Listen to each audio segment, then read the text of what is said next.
For my practice oral, the non-literary text I'm going to be working with is the Serial Podcast, Season 1. And my global issue is how subjective storytelling distorts and obscures the truth, particularly in contexts involving trauma and crime. Season 1 of the Serial Podcast re-examines the 1999 murder of 18-year-old Hae Min Lee and the subsequent conviction of her ex-boyfriend Adnan Syed in 2000. Sarah Koenig, the producer and host and creator of the Serial Podcast, is a fantastic storyteller. And one of the reasons this podcast became so popular in the true crime genre is because of how fantastic she tells the story of the case.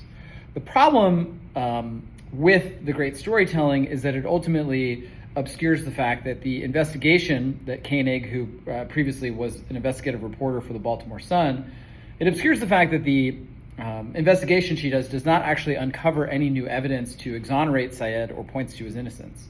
And thus, when Koenig offers her opinions, which she does throughout the podcast, she offers those opinions which are not based on new evidence. And so she basically is arguing that the jury got it wrong. In the final episode, the 12th episode of the Serial Podcast, she argues that if she were a juror, she would vote to acquit Adnan Syed, which it's her podcast, she's entitled to her opinions.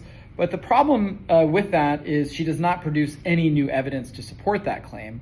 And the podcast is structured in such a way to be biased towards Syed, and this can manipulate the audience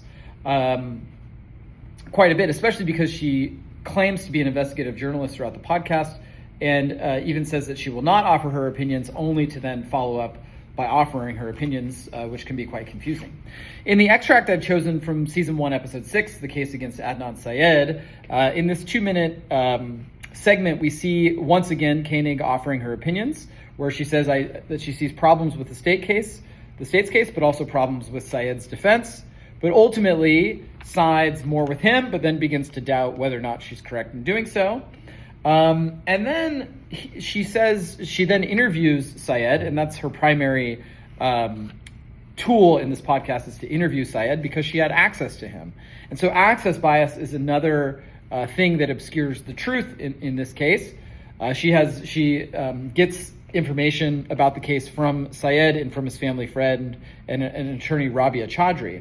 The prosecutor and the police involved in the case and most of the state's witnesses do not agree to participate.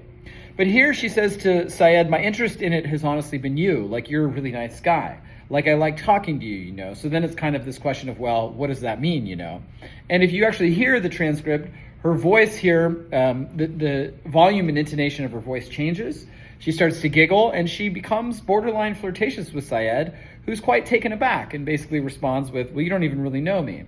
And she later claims that Syed was hostile with her, which to my listening of the episode, he clearly was not hostile with her. He was more surprised and taken aback.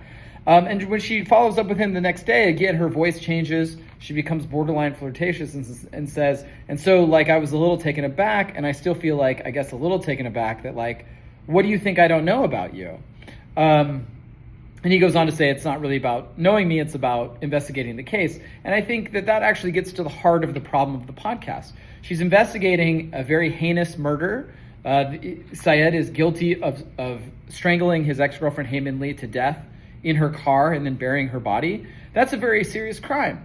And if we're going to investigate that crime, especially because there are people innocent who are innocent in prison and who are worthy of being exonerated, we want to make sure that we're investigating the right case. And if Syed is in fact guilty, then we're doing a double disservice. We're not finding a case to exonerate someone who's actually innocent, and we're forcing Hae Min Lee's family, who did not want to participate in the podcast, who believe Syed is guilty, who have every reason to believe he's guilty, we're making them relive this trauma very publicly.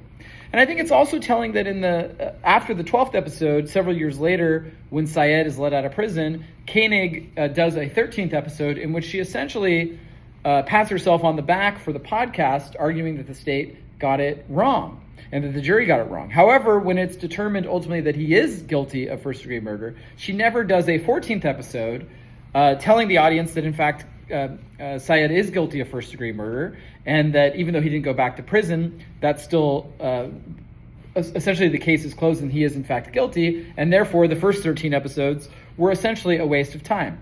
Now again, Koenig is a fantastic storyteller. There's a tremendous amount of drama in the podcast, as you can see in this transcript, but also she behaves unprofessionally at times, and she structures the podcast in a biased way, leading the audience to perhaps believe Syed is innocent when in fact to this day he's actually guilty of the crime. And she produces no new evidence to support her claim that the jury got it wrong. Another example of her unprofessionalism is in episode 8, where she shows up at the house of the state's key witness, Jay Wilds, and interviews him, or tries to get him to do an interview. And she says, "I want to tell myself to take a Xanax."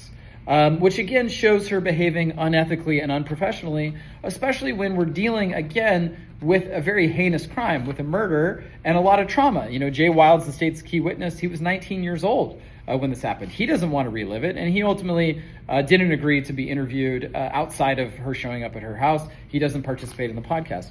But her editorializing, her entertaining methods of storytelling, it obscures the actual truth, which is that to this day, Adnan Syed is guilty of the murder. He was proven guilty beyond a reasonable doubt. He's had all of his appeals exhausted, and even though he's out of prison on time served because he was a juvenile, he remains actually guilty of the crime, and she's never followed up and on that fact when she was very eager to follow up when it appeared that he may in fact be not guilty. And so her biases are obvious, and they actually distort the truth, and it brings up a lot of trauma for everyone involved without actually producing new information. And it's especially tragic given that she's a very talented journalist who may have been able to exonerate someone who is actually who's actually in prison and is not guilty.